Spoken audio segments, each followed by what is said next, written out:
Herkese yepyeni ve çok güzel bir videodan daha merhabalar arkadaşlar. Nasılsınız? Umarım keyifleriniz yerindedir. Benim keyfim şükürler olsun ki yerinde. Arkamda görüyorsunuz Tiny House'umu İzmir'den şu anda artık nihai yerine Muğla'ya, arazime sorunsuz bir şekilde getirdim. Sol tarafta da çekme karavanım bulunuyor. Artık doğada yaşama tam zamanlı olarak hazırım. Bu doğada yaşamda en gerekli şeylerden iki tanesi biliyorsunuz ki su ve elektrik. Ben bu videonun içerisinde elektrik sorunuma nasıl bir çözüm getirdiğimden bahsediyor olacağım size. Umarım sizin için de güzel, verimli bir video olmuş olur. Buyurun başlayalım. Aslında şu anda bu arazide, bu Tiny House köyünde elektrik var arkadaşlar. Ama ben henüz Tiny House'uma çektiremedim. Bu süreçte de tabii ki en gerekli ihtiyacımız olan elektriği kullanıyor olmamız gerekiyor. Burada kalabiliyor olmak için.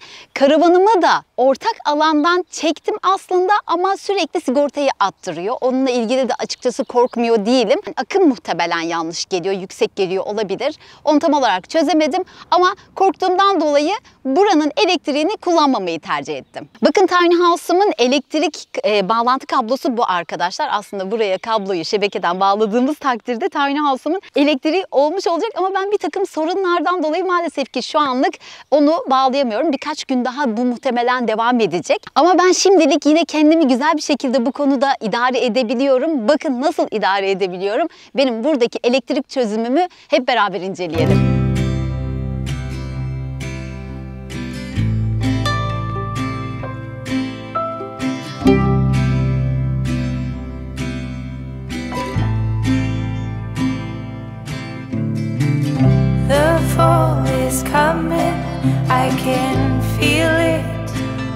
Evet işte benim buradaki enerji ihtiyacımı karşılayan bu iki arkadaşla tanıştırıyorum size arkadaşlar. Bir tanesi çift taraflı 200 wattlık sınırsız güç elde edebildiğim güneş panelim. Diğeri de güç kaynağım Delta 2 EcoFlow.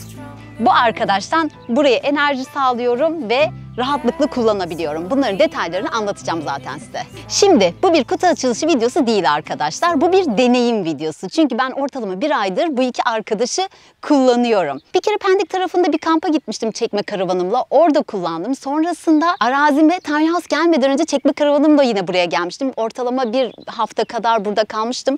O süreçte kullandım. Bakın o süreçte çok faydasını gördüm. Özellikle hani uzun bir süreçti ya, bir hafta kadar. Sonrasında Tiny House'umu getirdiğimden beri de kullanıyorum. O kadar ihtiyacımı karşıladı ki gerçekten. Yani böyle telefonumu şarj ediyorum, kameralarım var benim 2 tane, onları şarj ediyorum, drone'umu şarj ediyorum. Onun haricinde aklıma gelmeyen bir sürü şey de kullandım ben bu arkadaşları. Özellikle bakın kampa gittim demiştim ya, orada düdüklü tencere götürmüştüm oraya.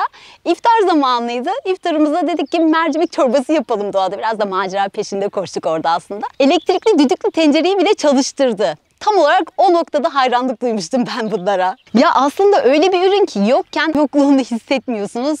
Böyle bir ürün olsa elimde diye aklınıza gelmeyebilir. Benim gelmiyordu açıkçası ama varlığını fark ettiğim ve hayatımda olduğu andan itibaren konforunu muhteşem bir şekilde yaşadım diyebilirim arkadaşlar. Gerçekten hayatınızı net bir şekilde söylüyorum kolaylaştıran bir ürün. Evet Özlem, bu iki ürünü güzel bir şekilde bize anlatıyorsun, deneyimlerinden bahsediyorsun. Bu ürünlerin teknik özellikleri neler diyorsunuz biliyorum. Gelin şimdi teknik özelliklere geçelim. Aslında kutulardan bir sürü ürün çıkıyor. Kitapçığı falan böyle ıvır zıvır detaylar var. Ama ben direkt hap niteliğinde işinize yarayacak ürünleri göstereceğim size arkadaşlar. Özellikle şu 3 kablo. Bakın bu 3 kabloyla bütün işiniz ve bu iki arkadaşla. Bu güneş panelimizi güç kaynağımıza bağladığımız kablo arkadaşlar. Bu güç kaynağımızı şebekeye bağladığımız, şebekeden yani 220'den güç kaynağımızı şarj ettiğimiz kablo. Bu da arabanın çakmaklığından yine güç kaynağımızı şarj ettiğimiz kablo. Gelin şimdi bunların kurulumunu yapalım. Kurulumu bitirdiğimde de göreceksiniz güneş paneli dışarıdan hiçbir ekstra aparata ihtiyaç duymadan rahat bir şekilde ayakta durabiliyor. Nasıl duruyor? Bu kılıfı ona yardım ediyor arkadaşlar. Kılıfı sayesinde yani ayakta durabiliyor.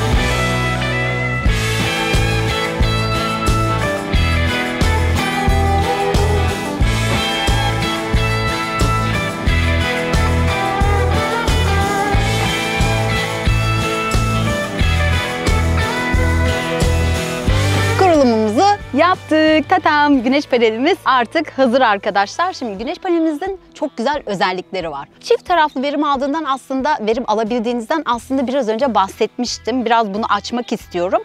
Ön tarafı 220 watt, arka tarafı da 155 wattlık enerji üretiyor arkadaşlar. Neden arka tarafı 155 watt? Bu arada neden bir de arka tarafından enerji alabiliyoruz? Yani daha doğrusu nasıl alabiliyoruz? Aslında genellikle güneş panellerinin sadece ön yüzünden enerji alınabiliyor biliyorsunuz.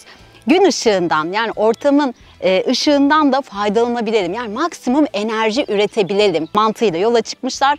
Böylelikle arka tarafına da paneller yerleştirmişler. Güneş panelimiz tamperli cama sahip arkadaşlar. Muadillerine göre, benzerlerine göre 5 kat daha dayanıklı yapıya sahip. Bunların yanı sıra IP68 sertifikasına sahip arkadaşlar. Yani su geçirmez özelliği bulunuyor. Güneş panelimizi güç kaynağına bağlayabildiğimiz kabloyu biraz önce göstermiştim size. Bakın bu şekilde bağlayabiliyoruz. Şöyle. Evet, bir diğeri de burada. Hop, tık tık yapıyor.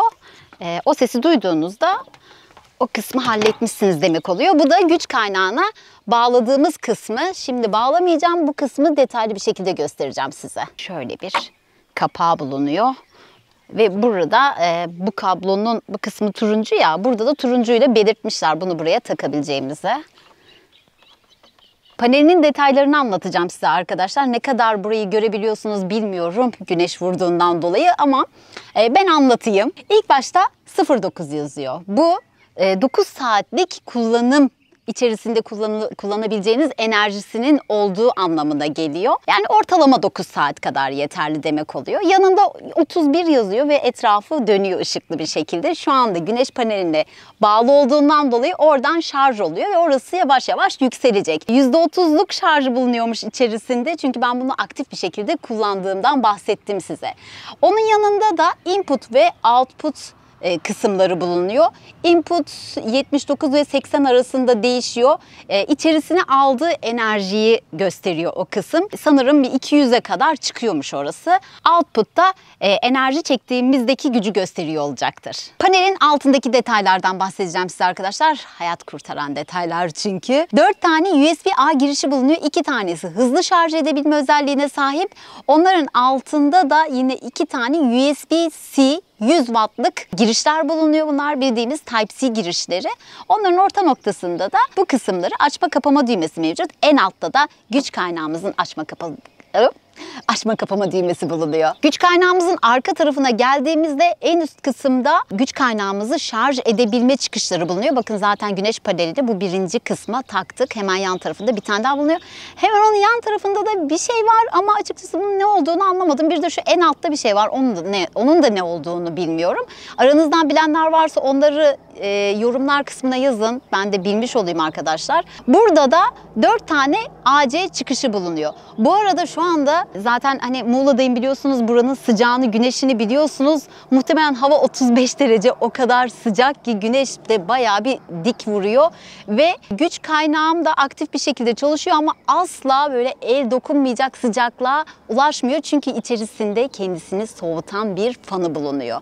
Bu da bence çok güzel bir özellik. Özelliklerini say bitiremiyorum arkadaşlar. Verandanızda oturuyorsunuz. Delta 2'niz, güneş paneliniz bir başta, siz bir başta işte masanızda, sandalyenizdesiniz, yemek yiyorsunuz ama yerinizden kalkıp üzerinde işlem yapmak istemiyorsunuz. Telefonunuzdan, aplikasyon uygulamasından EcoFlow'unuza ulaşıp bunun üzerinden de kontrol sağlayabiliyorsunuz aslında. Uygulama üzerinden neler yapabiliyoruz? Ne kadar şarjı olduğunu ya da işte güneş paneline ya da bir güç kaynağına, ekstra bir güç kaynağına bağlıysa ne kadar şarj olduğunu görebiliyorsunuz. Bakın ben şu anda 32.94 olduğunu görüyorum. Altında 3 tane panel bulunuyor. AC'yi buradan açıp kapatabiliyoruz. Sesini duyuyorsunuz. Onun altında farklı bir giriş bulunuyor. Şuradan da USB kısmını açıp kapatabiliyoruz. Bunları kontrol edebiliyoruz. Evet, size deneyimlediğim ürünü anlattığımdan dolayı açıkçası çok mutluyum. Böyle olunca insana daha bir şevk geliyor. Daha bir detaylı bir şekilde anlatabiliyorsun. Çünkü kullanım alanlarımı hatırlıyorum anlatırken. Daha güzel oluyor yani. Umarım sizin için faydalı bir video olmuş olur arkadaşlar. Ben EcoFlow Delta 2'yi ve aynı zamanda güneş panelini kullanıyorum. Yeniden söylemek gerekirse. Açıklamalar kısmına EcoFlow'a ulaşabileceğiniz iletişim bilgilerini bırakıyorum. Oradan kendilerine ulaşabilirsiniz. Umarım sizin için faydalı bir video olmuştur arkadaşlar. Ben Tiny House yaşamıma kaldığım yerden devam ediyorum. Kanalıma abone olmayı unutmayın. Görüşürüz. Bay bay.